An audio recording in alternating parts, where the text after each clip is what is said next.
چەمچەماڵ سەرکەوتنێکی نرخی بەسەر نەورۆزدا تۆمار کرد و پلەی سێمی ڕیزبەندی خولی نایابی کوردستانی گرت و یانەکەی شاری سلێمانیش سێ یاریەتامی سەرکەوتنی نەکردووە. لا کۆتا یاری هەفتەی 19 خولی نایابی کوردستان بە ئامادەبوونی هاندەرێکی بەرچاو یانەی نەورۆز میوانداری لە یانەی چەمچەماڵ کرد. ڕکابەری هەردوویانە بۆ گرتنی پلەی سێمی ڕیزبەندی خولی نایابی کوردستان بوو. یارەکار لە سەرەتا بە بێزی لە نێوان هەردوویانە دەستی پێکرد. چەمچەماڵی میوان دەست پێشخەری کرد کاتێک لە ڕێگەی عیماد ئەحمەدەوە لە خولەکی هەشت گۆڵی یەکەمیان تۆمار کرد و یاریزانەکەی پێشووی نەورۆزیش پاش تۆمارکردنی گۆڵەکەی ڕەتی کردەوە ئاهەنگی گۆڵەکەی بجێ.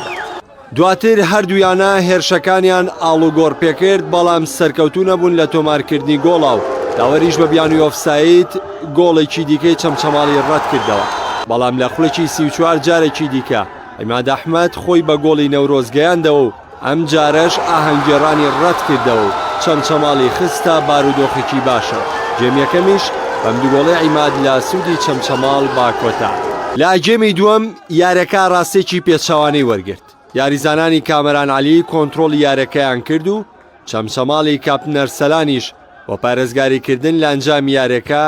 زیاتر گەڕانەوە دواوە. لە تەواوی جێمی دووەمدا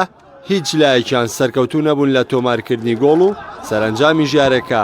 بەو دوو گۆڵی عیماد لە سوودی چەمچەماڵ بەکۆتات. سپاس بۆ خەبووەم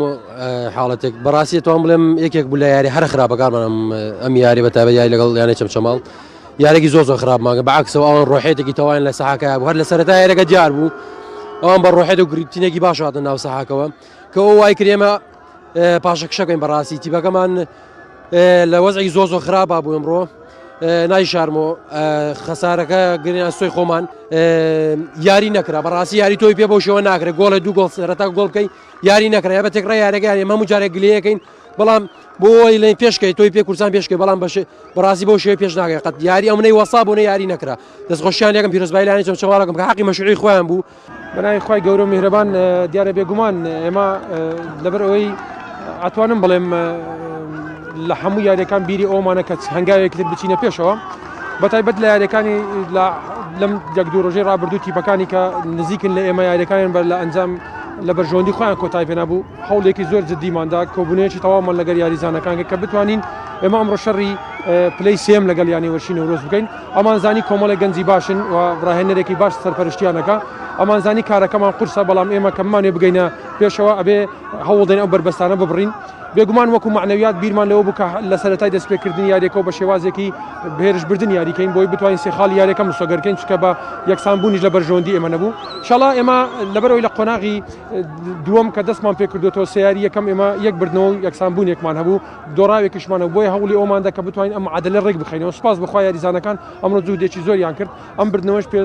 پێشکەش بۆ هاندەرە بەڕێزانە ئەەکەم کە لە هەموو یاریەکان لەگەڵ ئێمن بەم سەرکەوتنەشی چەمچەماڵ لە سەردانیکردنی سلێمانی ئامانجەکەی خۆی پێکاو با کۆکردنەوەی 29 خاڵەوە لەی سێمی ڕزبەندی خولیانە نایابەکانی کوردستانی گرتە دەست یانەی نەورۆزیش با 27 خاڵەکەی خۆیەوە داوەزیە پلەی پێنجەمی ڕزبەندی خولی نایابی کوردستان.